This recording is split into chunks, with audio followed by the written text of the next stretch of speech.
Esta vez vamos a aprender las alturas de una losa. Bien, fíjense, aquí vamos a ver un corte transversal de una losa, pero un pedacito de la losa, porque las losas son muy anchas. La hemos cortado y vemos este tramo donde tenemos el hormigón, la parte gris, y la armadura de acero en negro. Algo muy importante que necesito saber para poder hacer los cálculos de las losas son las distintas medidas que vamos a encontrar o las distintas alturas, que es lo que vamos a aprender ahora. Fíjense, tengo aquí varias alturas. Una es la altura D, que como dice acá es la altura total de la losa.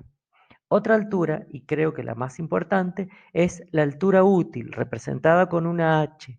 Fíjense que se mide desde el borde superior hasta el eje de la armadura. Y luego tenemos una altura de 1, que es la distancia desde el borde inferior hasta el eje de la armadura. Si yo sumo H y D1, me da la altura D total. Bien, vamos a hacer un zoom en este circulito que está acá para ver esas alturas. Fíjense, aquí tengo la armadura y la esquinita que me queda del hormigón. El diámetro de la armadura le llamo phi.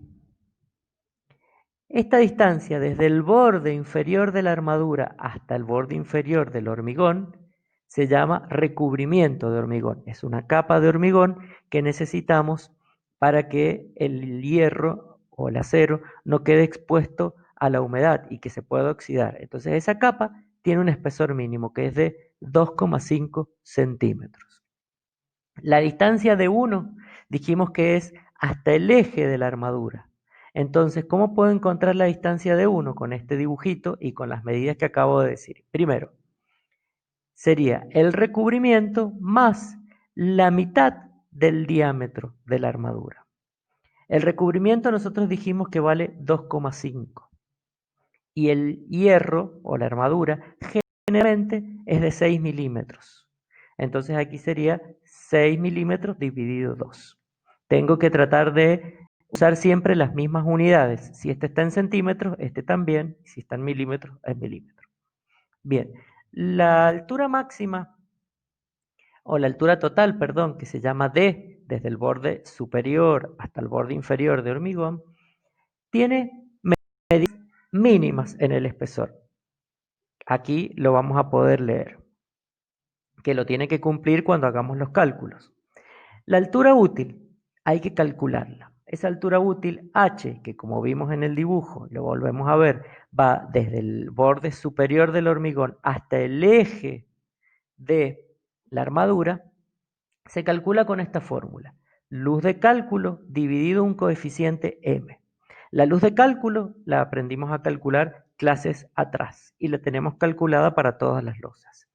Y el coeficiente m está en el cuadrito acá abajo y este cuadro está separado en dos. Uno son las losas armadas en una dirección.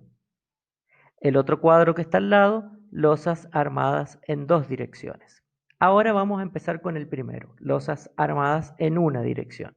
Fíjense que hay un esquema estructural, entonces tendremos que elegir entre un esquema u otro. Generalmente se usa este esquema para las losas de entrepiso o de techo que están en